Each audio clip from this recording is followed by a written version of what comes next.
Hey man, it's Sunday, March 30th. Almost done with March already. So Kevin's car's got an intermittent misfire. So not sure what's going on here.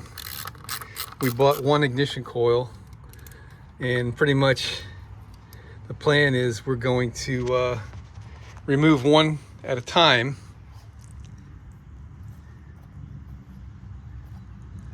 Or replace one at a time, rather, and see if it clears up. I mean, they're cheap enough. It was like 25 bucks for the coil, right? So as we get started here, the first thing I want to do is I want to look at the spark plugs. So I'm going to take them all out, take a peek. If the spark plugs look reasonably good, we're going to put them back in. The odd thing, it's not generating any engine codes. I can't tell you why it isn't. So we're going a little bit blind on this one. Hey there, it's Monday, March 31st. Amazon delivered. And let's see if I ordered the right ones this time. I kind of goofed up the other day and ordered one. It was $26 for one ignition coil. And that seemed like the most cost-effective thing because we probably only got one bad one. But I ordered the wrong damn one. I ordered it for the 1.6 engine by mistake. This is the 2.0 engine. And all my own fault. Partially, when I ordered it, I didn't read the ad closely enough. And also, because since this is my son's car, I got it loaded up in the Amazon My Garage, or whatever they call it.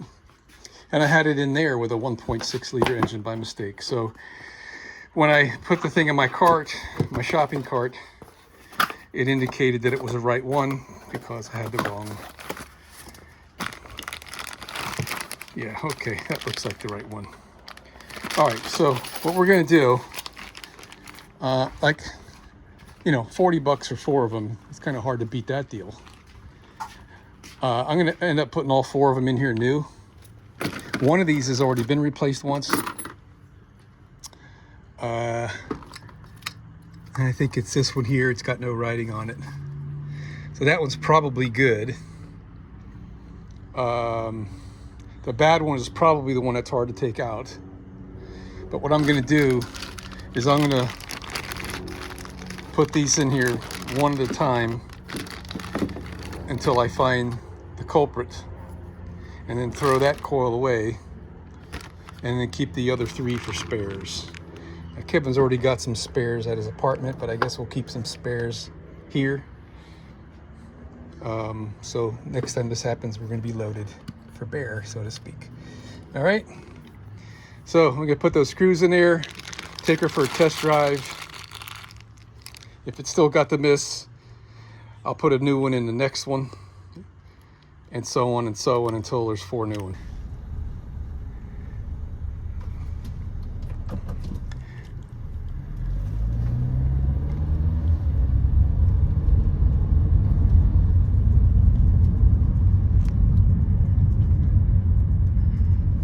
All right, and I think it needs to be warmed up to do it too. So we're gonna go for a little ride. I'll probably edit this video unless I got lucky and it was the number one coil that was bad. So far it's running great. So what we'll do is if there's no noticeable miss, I'll put the suspect coil back in and see if the problem comes back. It would make sense that if it's a bad coil, it could be aggravated by the coil getting warmed up. I remember from training years ago, it was one of the tests you would do for various components is put a heat lamp on it. I think that might have been a Ford ignition module. Those things would go bad all the time. All right, good. We got the light, so we can sit here for a few. Let it warm up some more.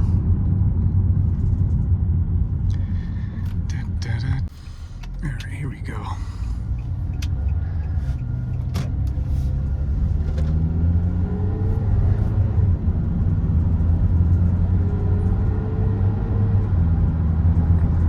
Yeah, it's running perfect so far. Engine's fully warmed. Hey, it just started doing it.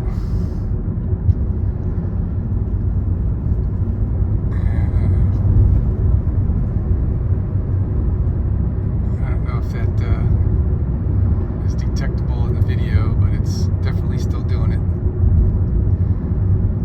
Thought we had it. So I'm gonna pass on taking back those parts. And I'm gonna pull into the AutoZone here. I'm gonna switch out one more coil and take it for some more test drive.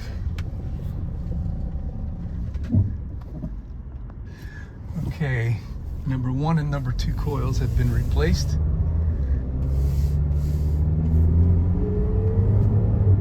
I think it's still doing it. As the number 2 coil was already replaced once.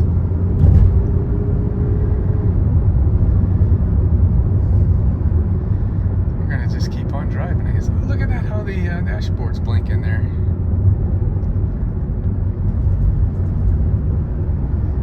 Yeah, the road's kind of bumpy here, it's hard to tell.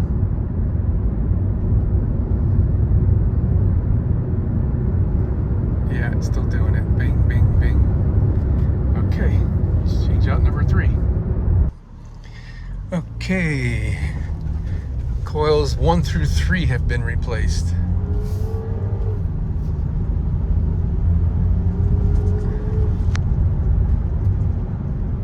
Yeah, the misfires are sometimes very subtle. It feels like it's the same sensation of these little bumps I'm going over right here.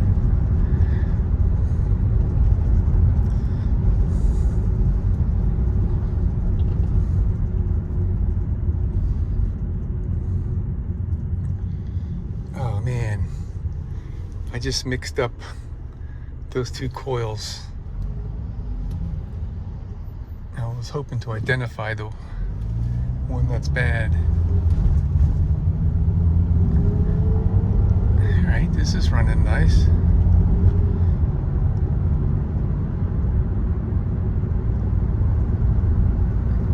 It's once it gets into a higher gear and you put a little load on the engine, that's when it does it.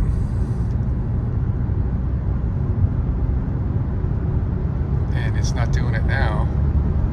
We have to just put some more miles on it and be sure. Alright man, changing out coil number 3 seemed to have done it. It most definitely seems to be running perfectly now. I'm over here, I found this smoother road I can ride on so I can be sure what's going on. Alright, we're in a high gear. Got my foot in it. Yeah, no miss.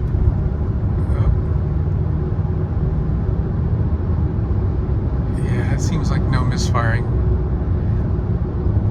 This car rides so stiff, man. You know, it's, you hit a bump and it feels like a misfire. Let me slow down and try again.